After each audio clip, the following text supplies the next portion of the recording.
Hi guys, welcome. Thanks for tuning in. This is Bedtime Stories with KB. And my name is Nikki Moon. We hope you guys are having an awesome day. And we hope you enjoyed this bedtime story with us. It is called 5-Minute Fairy Tales, Well-Known Stories to Read and Share. I want to know though first, what's your favorite fairy tale? My favorite is Jimbo. KB means Dumbo. She loves the little elephant story. No, it's called Jimbo. No, it's called Dumbo, not Jimbo. All right, let's see what the first story is in this book is. The first story. And this is written by Helen Anderton. It's got a cool cover with some fairy tale characters on it. Pretty cool. All right, what's the first story we're going to be reading? Wait, on this page? Nope, on the next page. Beauty and the Beast. Once there was a prince called Wayne who was selfish, mean, and vain. I hate to share, he'd storm and shout. It's worse than eating Brussels sprouts. He had no friends, just lots of things like toys and jewels and diamond rings. But what Wayne loved the most of all were roses from his castle wall. Let me show him the picture. Oh, yeah. Yeah. I remember that. All right. Wayne's mean neighbor, Witchy Lou, secretly liked roses too. One day she tried to steal a stem, but Wayne cried, "Stop, you can't have them." The witch thought, "Wayne will pay for this." She cried out in an angry hiss, "An ugly, hairy beast you'll be until true love can set you free." She swished her wand 6 times at least, and Wayne became a snarling beast. He had black eyes and gruesome hair and claws just like a grizzly bear. Let me show him the picture. Whoops. Is this the right picture? Let's see. Here we go. There you go. Okay.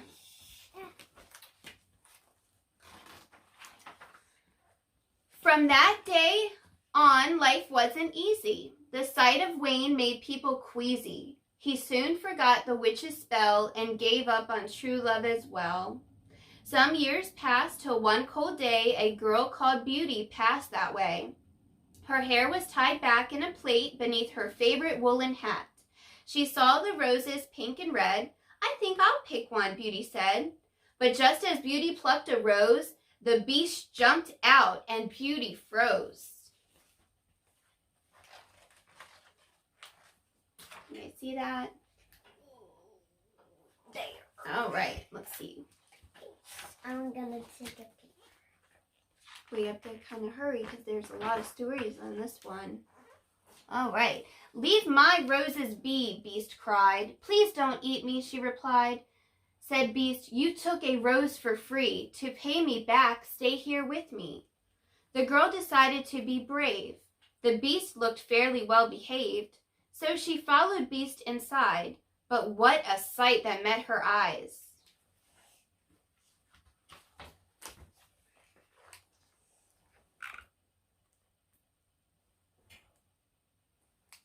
Okay.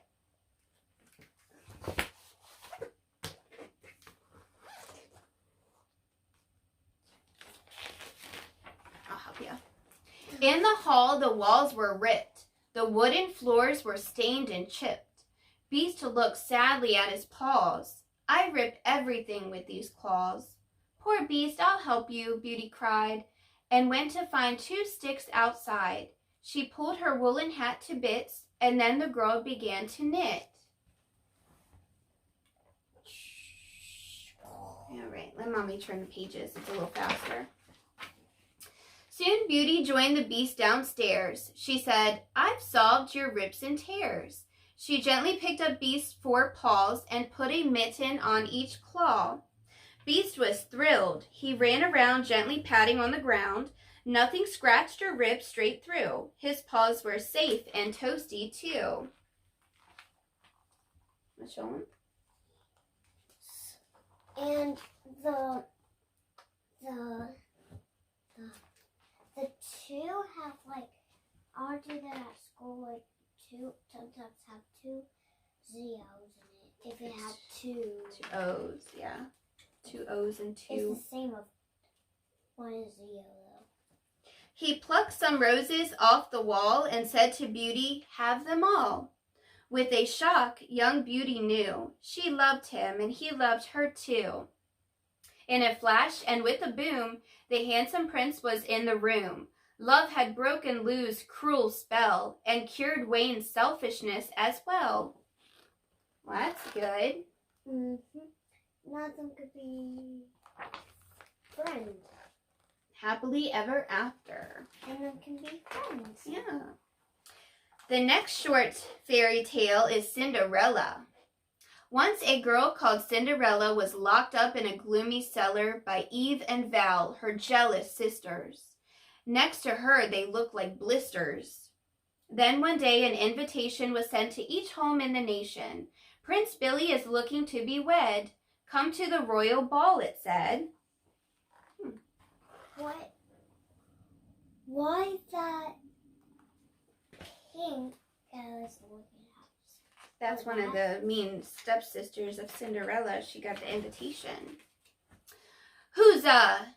yelled Cinders. "Just the fella to free me from this gloomy cellar." Eve and Val declared, "Fat chance, you're not going to the dance." They locked her up with ghastly grins and powdered both their slimy chins. Then they left and Cinders swept. But luckily, just then, in stepped a zucchini fairy full of cheer. She said, "I'm here to help, my dear. I'll get you to the ball in time with zucchini tools of mine."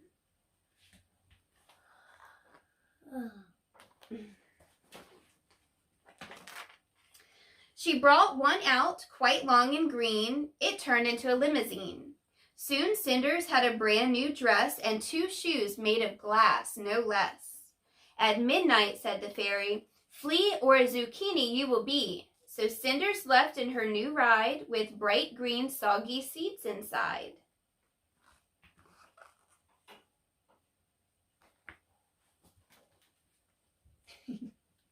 It's a pickle. This is zucchini. It looks like a pickle. Kind of. When Cinders got to Billy's dance, she fell for him with just one glance. The pair began to dance around while Eve and Val just watched and frowned. But soon the clock began to strike. There was no time to say goodnight. Cinders ran, but in her haste, she left one shoe at Billy's place. Uh-oh. Look.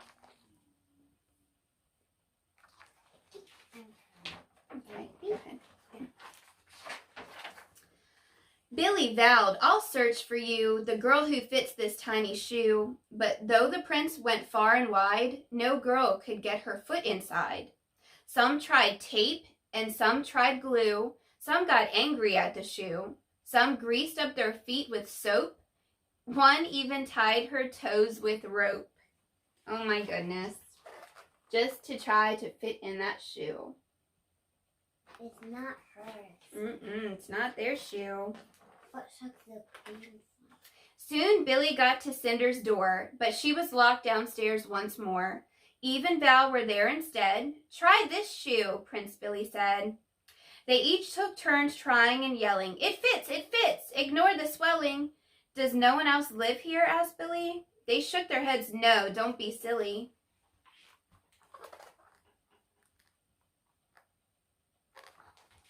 There is some. But there was, right? Cinders knew what she should do. She picked up glass shoe number 2, then smashed it on a heavy rock and used the heel to pick the lock. She ran upstairs and cried out, "Hey, I'll try that shoe on if I may." And without Cinders forcing it, the shoe slipped on, a perfect fit. The prince proposed. She was delighted. Eve and Val were not invited. And though their feet got rather wet, in a zucchini they were wed.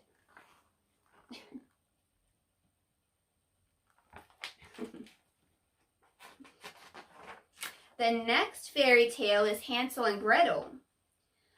Crammed into a house with no room to spare lived Dad, Hansel, Gretel, and their stepmother Claire.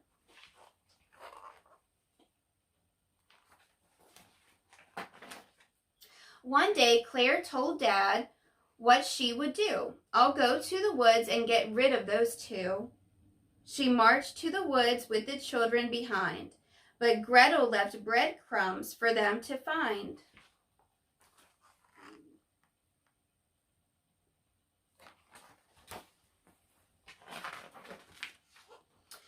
Then Claire crept away, and they filled up with dread. They looked for the crumbs, but found birds instead. Poor Hansel cried out, "We'll both starve out here." He shivered and shook and whimpered with fear. But then through the trees they spied something sweet, a gingerbread house all covered in treats. Don't eat it though, we have to ask her. They chomped at the roof and chewed at the floor, then munched on the chimney and wolfed down the door. Then out came a witch so ugly and green that when Hansel saw her, he let out a scream. "Oh, don't be a wimp," said Gretel in shock. He said, "But she's gross and smells like a sock."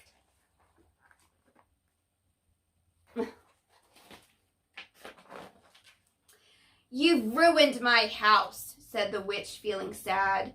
"My face may be ugly, but at least I'm not bad. I spent my life baking. It was my one dream, to live in a house all covered in cream." Oh, she's sad. She's a sad witch. The children felt guilty, for mean she was not. As the witch ran inside, they worked up a plot. They nibbled the roof and chomped at the wall. They guzzled and gulped till a castle stood tall. Then out came the witch, and they worked as a team. It needs just one thing, swirls of whipped cream. KB loves whipped cream, don't ya? I want to eat that whole thing. Ooh. When it was finished, the three made amends and all lived together in the castle as friends. That is one sweet-looking castle. The next fairy tale is Little Red Riding Hood. I know that. There once was a smart but shy little girl who wore a red cape to hide her curls. She thought they were horrid. No one understood. They just called her Little Red Riding Hood. Oh, how adorable. Then why her telling all this stuff? I know. Little Red's granny had been very sick. She needed some pills and a walking stick. She lived in a cottage deep in the wood, and she loved her Little Red Riding Hood. Said Red to her mom, "Please let me see Gran." "Of course," Mom said. "What an excellent plan." Mom packed for Gran all the food she could to be sent with Little Red Riding Hood.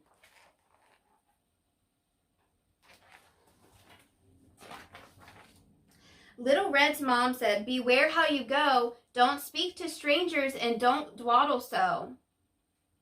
Then over the gate and into the wood skipped innocent Little Red Riding Hood. Spotted a witch. Uh-oh. But a nasty wolf had spied Little Red. "Where are you going so quickly?" he said. "To dear Granny's cottage here in the wood," squeaked terrified Little Red Riding Hood. Uh-oh. What's gonna happen? Or I get eaten. I hope not. Let's see. Wolf dashed away with an idea in mind. At Granny's cottage, he knew what he'd find. If his brilliant plan worked as it should, soon he could eat Little Red Riding Hood.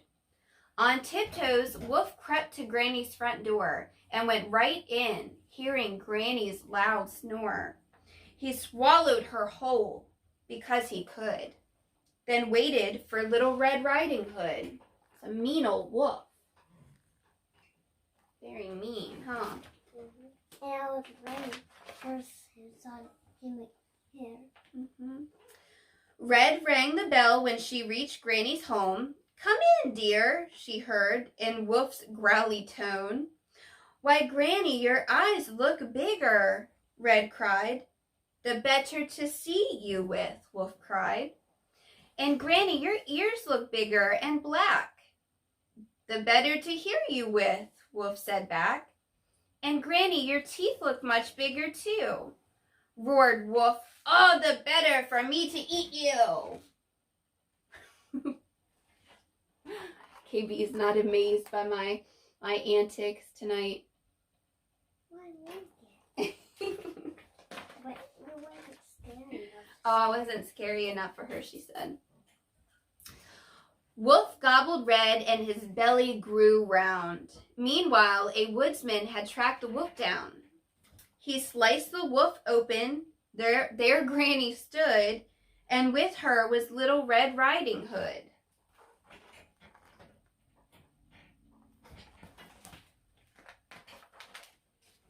From then on, the girl wasn't shy anymore about showing the curls she had hated before. She taught wolves manners and how to be good and threw out that silly Red Riding Hood. "It's nice to be nice," she paints. There's the wolf right there. But that's the wolf. Yeah. One of them will be you. She's teaching them manners now. One of them are gonna eat her. The next fairy tale is The Princess and the Pea. To live a very happy life, Prince Lee must find a royal wife, but his mom, the queen, is tough. No girl she meets is good enough.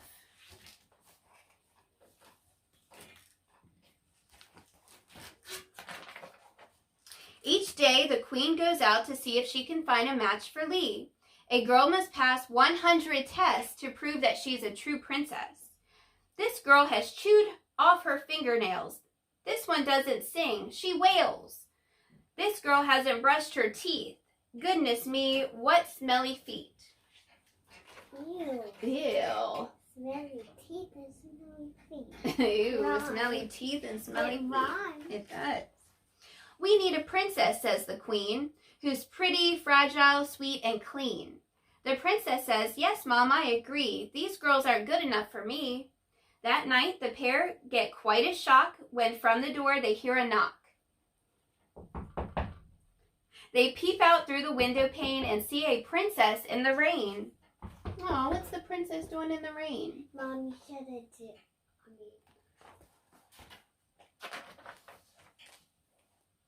"She looks fancy, so let her in," shouts Prince Lee with an eager grin. The girl says, "Hi, I'm Princess D.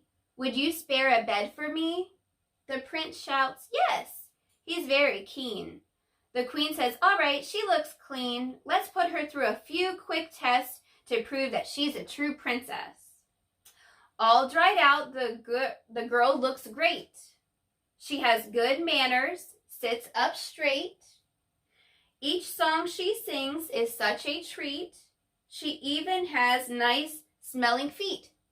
I do. I do. You do? Prince Lee declares D is the one. "One last test, though," says his mom. 80 soft layers make the bed upon which D will rest her head. Then underneath all of that fluff, we'll put a pea that's strong enough to bruise a princess who is true and good enough to marry you. That's a lot of blankets to lie on. That is a lot of blankets. Send her the queen. The next day, he goes in to see what has happened to Princess D. She whines, "I didn't get to snooze. Something gave me a big bruise." Prince Lee jumps and bellows, "Success! You know, only a true princess would be able to feel that pea. So please, D, will you marry me?"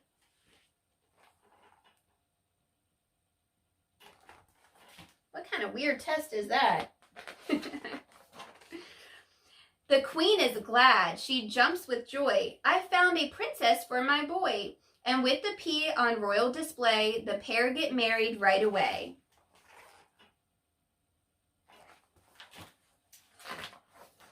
The next fairy tale is Snow White. Snow White lives with a pretty queen who's cruel, unkind, and just plain mean. She talks to her mirror on the wall. His name is Bill, and here's his call. You gorgeous queen, you're fair, you're great. I'd love to take you on a date, says this mirror on the wall. The queen is fairest of them all. And you know what had happened? Somebody else would be it. The queen just loves to wake each day and hear the things Bill has to say. But then one day in sunny June, Bill decides to change his tune. You gorgeous queen, you're fair, it's true, but Snow White has grown more fair than you, says the mirror on the wall. Snow White is fairest of them all. The queen is mad. She stomps, then screams. Snow, you've ruined all my dreams. You're banished now. Go on, get out. So Snow White doesn't hang about.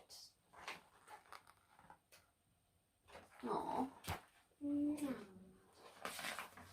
I love you. Snow runs and runs. She's terrified. She needs to find a place to hide. Then 7 dwarfs hop off a bus and say, poor dear, come live with us.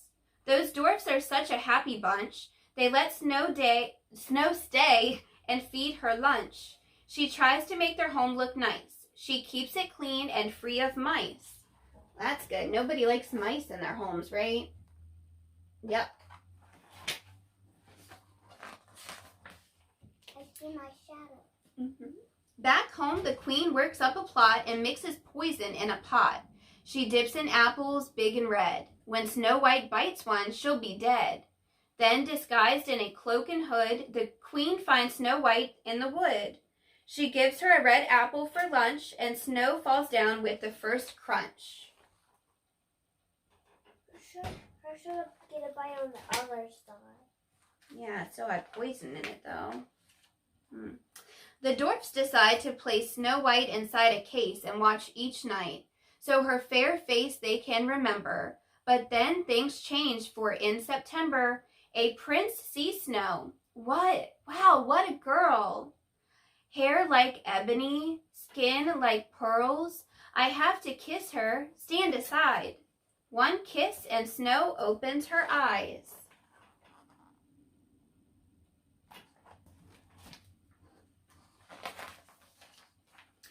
The queen thinks it is safe at last to talk to Bill now. Snow has passed.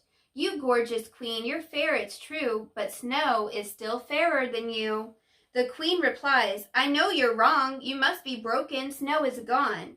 She throws Bill out of the castle door and hears him crashing to the floor. The queen is glad. She doesn't know the fairest in the land is Snow. Now Snow White and the prince are free to live happily together. You mean happily ever? Happily ever after. You just didn't say that. Look at that big bed in the back. The next fairy tale story is The Ugly Duckling. Mommy Duck has 10 round eggs, all tucked up in her nest. The eggs go crack. The ducklings hatch, but one's not like the rest. This duckling isn't yellow, but rather gray instead. He's not the same. He needs a name, says Mom. I'll call him Ned. Oh, look at little Ned. Wait, 1, 2, 3, 4, 5, 6, 7, 8. Yep, 10. It's good to be different, isn't it? There's 10 monkeys on the bed and 1 pillow. Except these are duckies. 1 ducky falls. Ned is ugly. Ned's so big, teased the duckling brothers. Thanks, Ned. It's true. What can I do? I'm not like the others. In the pond, the ducklings learn to swim in one neat line. But with a splash, poor Ned goes crash right through the ducklings' 9. Then it's time to learn to quack. But Ned shouts, hoot, with glee. The ducklings laugh and feeling daft, Ned sulks behind a tree. Aw, poor Ned. How him this thing. Ned decides it's time to go. I'll find a different flock. And off he roams, so far from home with just his favorite sock. First, he asks some dancing geese, please, can I join your team? The geese say, no, you'll spoil our show. But why not try upstream?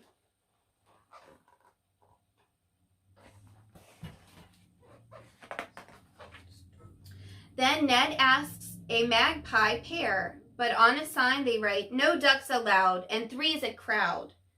Thinks Ned, how impolite. As the moon and stars shine down, Ned feels so out of luck.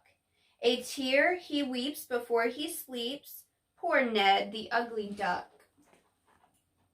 I'm not ugly. No, he's not ugly. He's just different. It's good to be different. He stays inside the sock for weeks. Then one day, by surprise, a noise wakes Ned, and from his bed an awesome sight he spies.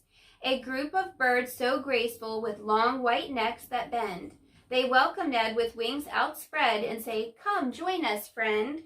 I sky was my little eye something ducky. Shyly, Ned swims to the birds and asks, "How can this be? For I'm so plain.